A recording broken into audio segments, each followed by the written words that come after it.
Gold has for centuries now sheltered people's purchasing power from the depredation by the state.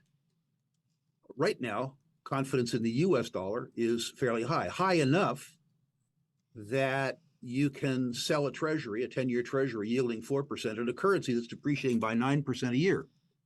My friend Doug Casey describes the US dollar as, quote, the prettiest mare at the slaughterhouse.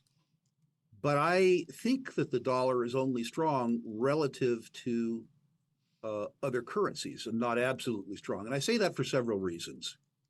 The first is our bad habit of counterfeiting. The politicians call it quantitative easing, the creation of spurious currency units unbacked by any form of economic growth. The second is more concerning to me, which is, of course, debt and deficits. It's interesting to note that the United States dollar is strong despite the fact that the on-balance sheet liabilities of the federal government now exceed $31 trillion. That's 31 with 12 zeros to keep it company, a mind-boggling number. More mind-boggling is the fact that the Congressional Budget Office, not some fat old bald libertarian named Rick Rule, but rather the Congressional Budget Office, suggests that the off-balance sheet liabilities of the U.S. federal government exceed $120 trillion. What's an off-balance sheet liability? You're looking at one. Medicare, Medicaid, Social Security, all those promises that we as a people have made to each other that we haven't provided the means to pay for. So we have a net present value of $120 trillion in unfunded liabilities on top of on-balance sheet liabilities of $31 trillion. And oh yes, we also have state and local government debts. This whole stack of debt is serviced by a federal government, which is to say taxes and fees, less expenses, that is itself in deficit to the tune of about $2 trillion a year. So rather than having the means to amortize or service this debt, we are in fact adding to it on an ongoing basis. How do we solve this problem? I don't know. And for those reasons, I am doubtful about the maintenance of my purchasing power in instruments around US dollars. But the most concerning thing to me is the fact that I have a government guarantee, the first one in my life that I believe in. The federal government guarantees me that if I buy a US 10-year treasury, that they will pay me 4% a year in a currency that's losing 9% a year in purchasing power, which is to say the government absolutely positively guarantees me that if I loan them money today, they will give me back dramatically less in purchasing power 10 years from now. My friend Jim Grant calls this return-free risk. Return-free risk is not attractive to me. Through centuries, gold has retained its purchasing power as governments have inflated away the purchasing power of honest workers. And for that reason, I continue to believe in gold. It's interesting that I myself own a reasonably large amount of gold, despite the fact that a reasonable financial planner might say that I should own none as a consequence of my very large shareholdings, as an example, in Sprott and my ownership of gold stocks. But I own gold anyway because they allow me to sleep nights and stay calm.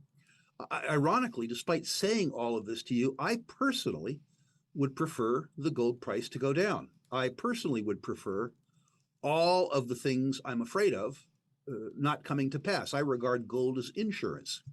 And I don't want to get paid on this insurance policy anytime soon. It's like a life insurance policy in that regard. I'm happy to have the insurance, but I don't want to collect the prize. In fact, were the gold price to rise from its current level, 1650 or whatever it is, to 2200 or 2300, I probably wouldn't sell any if the underlying conditions hadn't changed. By contrast, if the gold price were to fall from 1650 to 1500, I'd probably buy a lot, which means it's in my interest probably to see the gold price lower rather than higher, because, as I say, I regard it as an insurance asset. I have a couple of former clients, now just friends, former clients, because I've retired from regulated businesses like money management.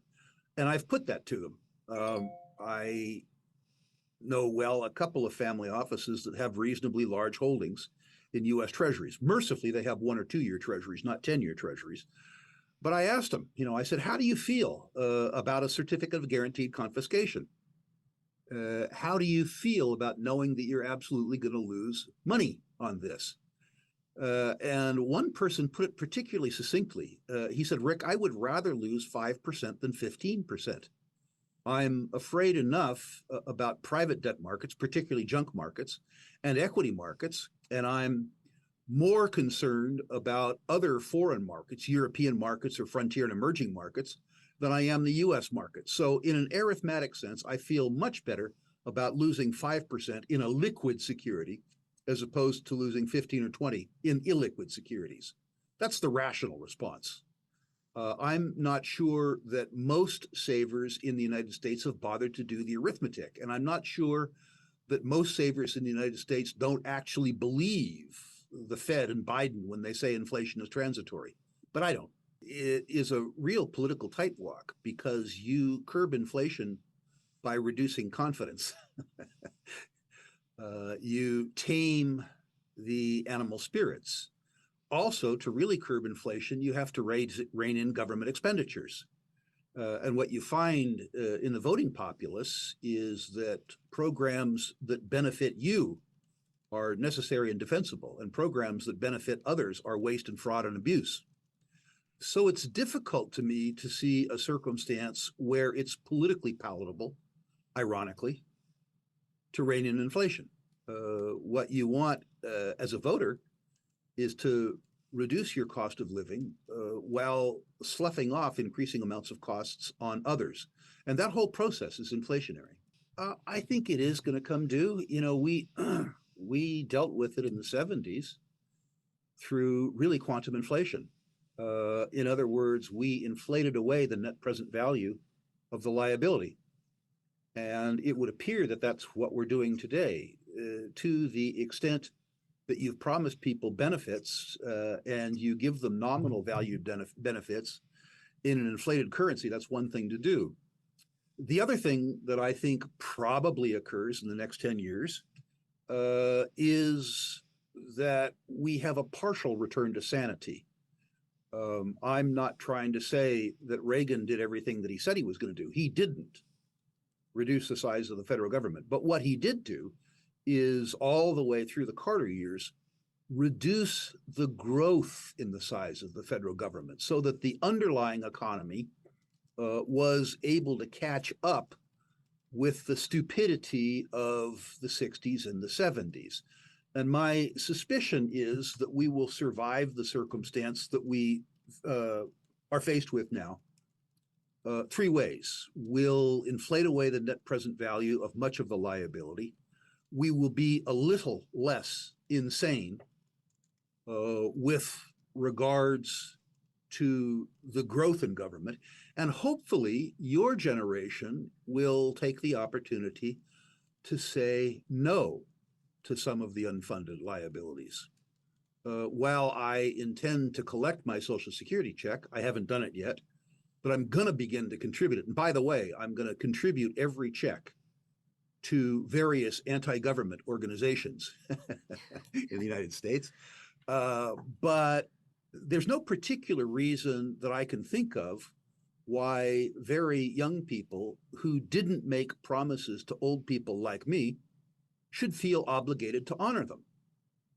I think erasing some of the liabilities that were promised to other people, some of the entitlements that are currently unfundable, would be, if nothing else, a return to honesty.